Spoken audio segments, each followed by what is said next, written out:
there. My name's Mary, and I'm the Director of Youth Services at the Portland Public Library in Portland, Maine. And I'm so glad you could join us today as we continue to read our story. We are currently reading Ribsy by Beverly Cleary. It was published in 1964 by Harper Collins. Now, when we left Ribsy last time, he was living with Miss Frawley, who had found him cold, wet, and hungry. She took him in, and she's been feeding him 3 square meals a day, and he's enjoying it a lot. But he's only eating and not exercising much. So he's been napping a lot and not really thinking about how to get going and back to Henry Huggins.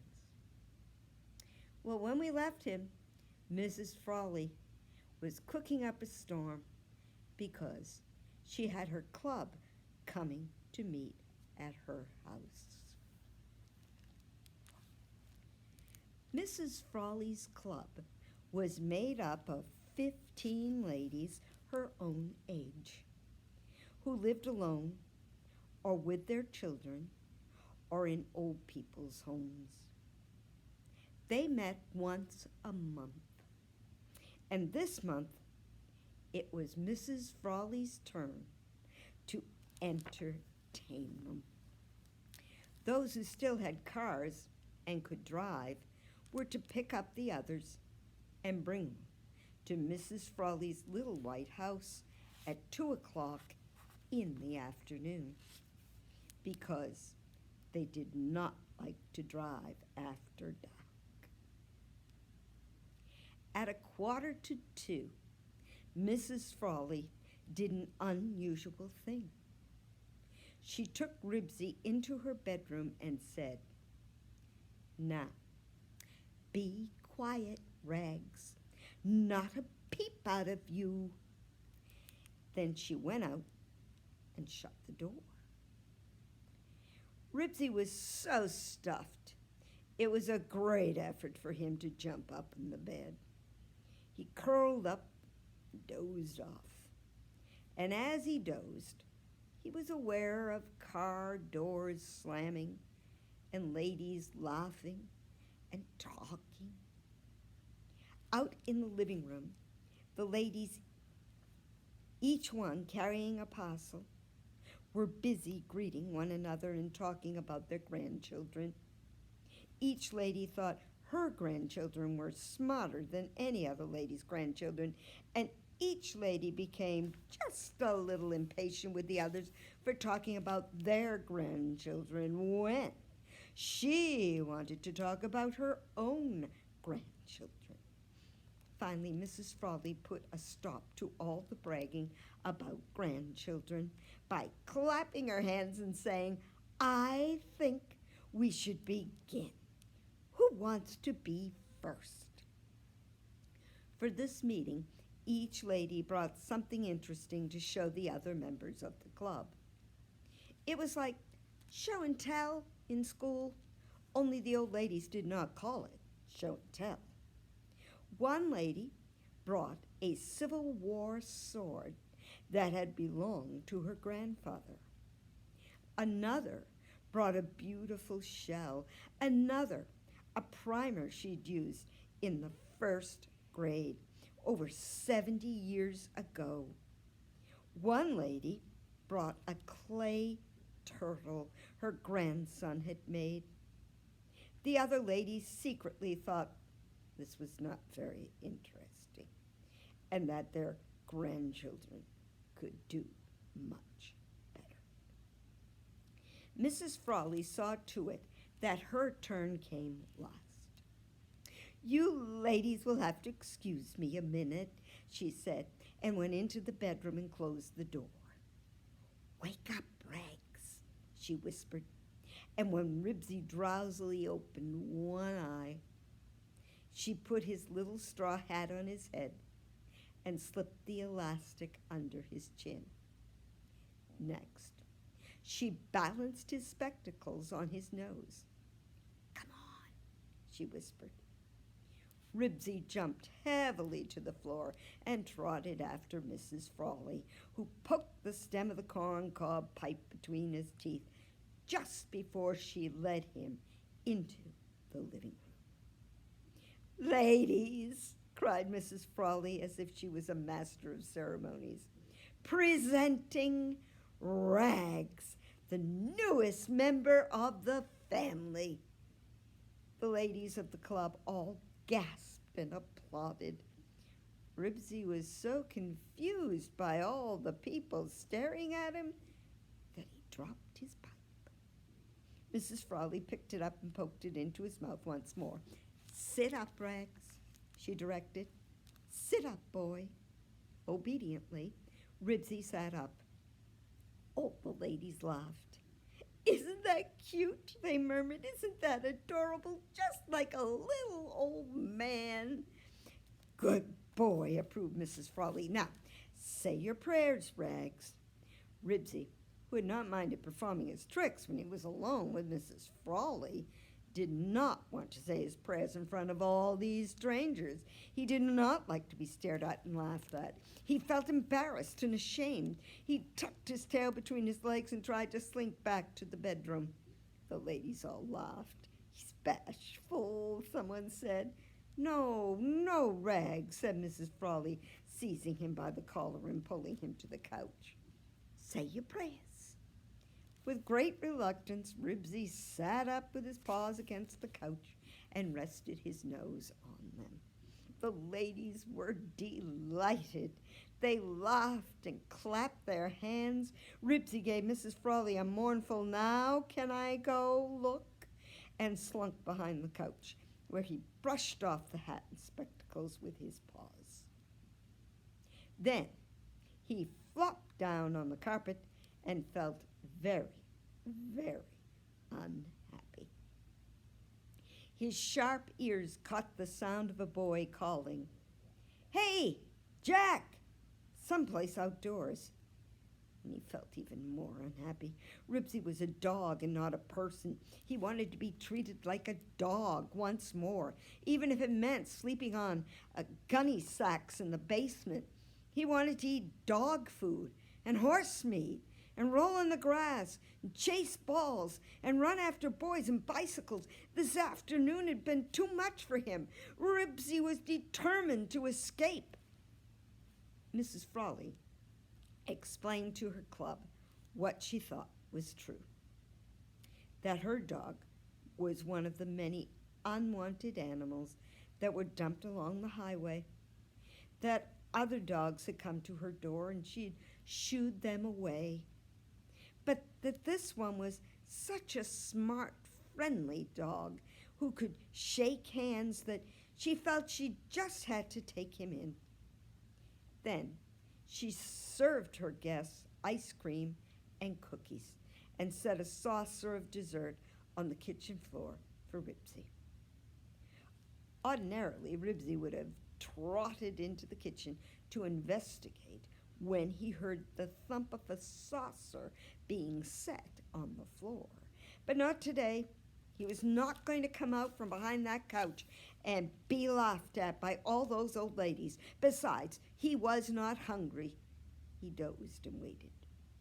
Soon after the ice cream and cookies had been eaten, the meeting broke up. The ladies with cars were anxious to start home before the evening traffic. The way people drove these days, they said. It was a wonder there weren't more accidents than there were. Several guests peeked over the couch and said, "Bye-bye, doggy." They were wishing their children or the old people's homes they lived in would let them keep pets. Ribsy paid no attention. But when he heard the door open, he edged forward and peered around the couch. The ladies were all busy buttoning their coats, wrapping their interesting objects, picking up their canes and saying goodbye to one another. No one was paying any attention to the dog behind the couch.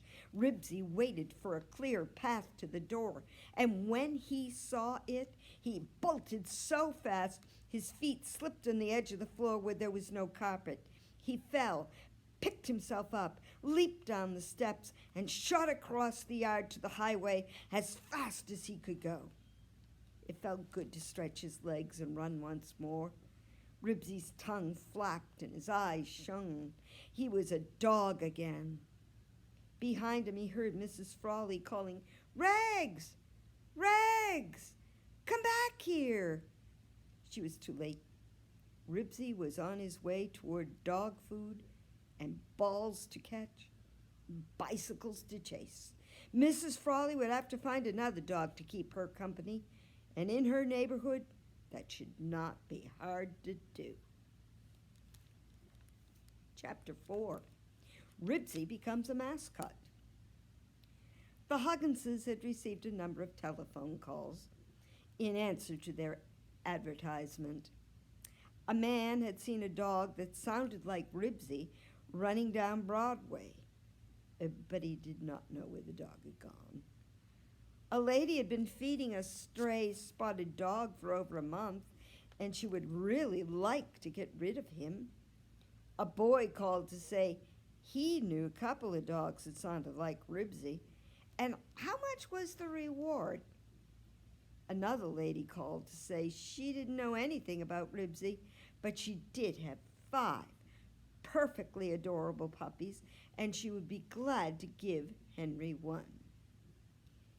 It was late in the afternoon, after the advertisement had been running for several days, that Mr. Dingley, the father of the 4 girls and George, telephoned to say that he read the notice and that he was sure it must have been Ribsy his family had picked up in the parking area at the shopping center. He told the tale of finding Ribsy, of the bubble bath, and of Ribsy's disappearance into the dusk. He was sorry he had not called sooner, but 3 of his children had come down with chicken pox, and he had been busy. Bubble bath?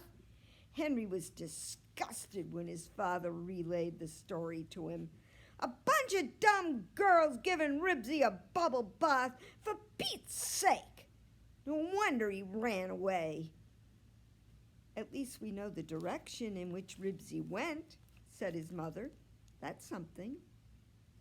We'll let the ad run a while longer and see if it won't bring results, said Mr. Huggins. Bubble bath, muttered Henry. Bubble bath.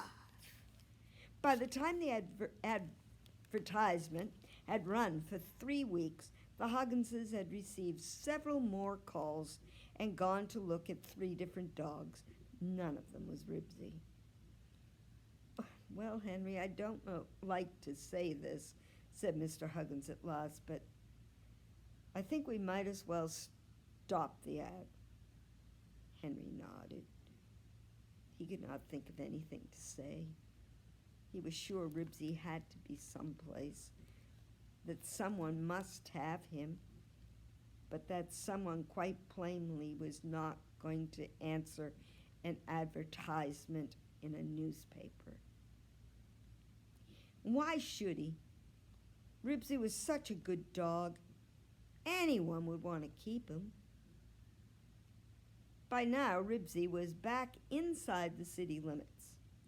He had learned from his own neighborhood on Klickitat Street that many people feed their pets outside the back door or in the garage. This made his search for food fairly easy as he continued his journey. He had only to investigate backyards, and sooner or later, his nose led him to a dish with a few crumbs of food, or, if he was lucky, to a whole bowlful. Unfortunately, most of the people whose yards he passed through kept cats. He gulped down several meals of rather fishy cat food. Workmen eating lunches out of lunch buckets were another source of food. Workmen tearing up the streets, workmen repairing telephone wires, workmen putting new roofs on old houses. All of them were glad to share a corner of a sandwich or a bite of a donut with a friendly dog. Hunger was not Ribsy's problem. He was no longer sure of the way toward home. None of the streets he followed seemed to lead to Klickitat Street. He searched for something familiar, something that would lead him home to Henry Huggins. He trotted along the sidewalk, looking up at all the people he met, hoping that one of them would turn out to be a member of his family. They were always strangers, but Ribsy was not easily discouraged. He continued his search until he came to a mailman waiting for a bus. Ribsy, who had often followed the Klickitat Street mailman on his rounds, was delighted to see someone who looked a little bit familiar. He pranced right over to the bus stop and wagged his tail. "Oh, Pooch," said the mailman. Encouraged, Ribsy sat down beside the mailman, who obligingly patted him. That, as far as Ribsy was concerned, was that. He would follow the mailman, who was sure to lead him to the Hugginses' house. When the bus stopped and the mailman swung aboard and sat down, Ribsy scrambled after him and flopped down at his feet. "Hey," said the driver, "that dog can't ride on the bus."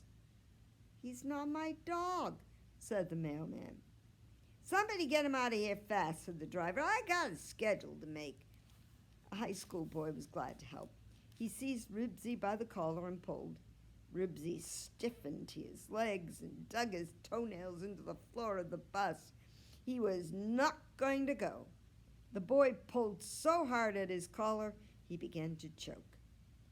"Don't you hurt that poor dog," cried an old lady from the back of the bus. "Take your hands off him this instant, or I shall report you to the SPCA." The boy let go of the collar. "Wait, I have an idea," said the mailman. He slipped the strap of his mail pouch off his shoulder, got up, and walked quickly down the aisle. Ribsy was not going to be left behind. He trotted right down the aisle and followed the mailman out the rear door of the bus. The mailman then surprised him by sprinting to the front door and jumping into the bus once more. Before Ribsy could jump in after him, the door was shut in his face and the bus drove off in a particularly smelly cloud of exhaust. Ribsy had never had a mailman treat him this way before. He did not know what to think. At first he tried running after the bus, but the smell of its exhaust soon discouraged him. He wandered along the sidewalk until he saw 3 girls carrying brown paper bags. Instantly, Ribsy's spirits rose. Here was a familiar sight. Girls with lunches in paper bags were sure to lead him to school, and there he would find Henry. He followed happily along behind the girls, just close enough to catch a whiff of their lunches. Tuna fish, peanut butter, and pot roast. That pot roast sandwich smelled delicious. "Don't look now, but there's a dog following us," said one of the girls, and giggled. The other 2 thought this was very funny. They all giggled and glanced back at Ribsy, who trotted along, minding his own business. Sure enough, just as Ribsy expected, the 3 girls led him to a familiar place, a 2-story red brick school, surrounded by a fenced-in asphalt playground. His spirits rose even higher. Henry must be around somewhere. After noticing that the 3 girls left their lunches on a bench before they went off to play hopscotch, Ribsy put his nose to the ground and ran around the schoolyard, searching for the scent of Henry Huggins. He picked up many scents of boys in sneakers, but none of them had the exact scent of Henry. Ribsy also picked up the scent of the pot roast sandwich once more, and this time he helped himself to the lunch bag. There was no use letting a perfectly good piece of meat go to waste when he had eaten so much fishy cat food lately. "Look!" squealed the owner of the pot roast sandwich. "That dog has my lunch!" The chase was on. Everyone, boys and girls, big and little, chased Ribsy. He loved it. He hadn't had so much fun since he had been lost. He ducked and dodged with the brown paper bag in his mouth. Sometimes when he was far enough ahead, he dropped the bag a second and stood, panting, with a laughing look on his face, as if to say, "Catch me if you can." Then, when someone almost reached him, he snatched up the lunch and ducked and dodged some more. Finally, the yard teacher blew a whistle that hurt Ribsy's ears, and everyone stopped chasing him. "Here, doggy," coaxed the yard teacher. "Nice doggy." Ribsy eyed the teacher warily, ready to run if she should decide to chase him. Instead, she approached him slowly with her hand extended. "Nice doggy," she said. "Give us the lunch. That's the boy." She was so friendly, Ribsy let her pet him and take the lunch. "The poor dog's hungry," said the owner of the undamaged pot roast sandwich. "I'll give him something out of my lunch," someone said, and a dozen lunch bags were opened. "Now, children, you know dogs are not allowed on the school grounds," the yard teacher spoke in a mild voice, because, after all, Ribsy was such a nice, friendly dog. No one seemed to hear her. Ribsy found himself being offered pieces of sandwiches, potato chips, carrot sticks, raisins, and cookies. He accepted the most appetizing bits, to the delight of the givers, while those who bought their lunches in the cafeteria petted him and wished they had something to feed him. Ribsy could tell he was gonna like this place. When the bell rang, Ribsy went right into the school with the boys and girls and into the nearest classroom, which happened to belong to Mrs. Sonchek's second grade. He looked around the room at the desks and blackboards and at an empty aquarium on a ledge below the window. None of this was especially interesting to him. Then he walked into one door of the cloakroom at the back, sniffed the lunches and wraps, and walked out the other door.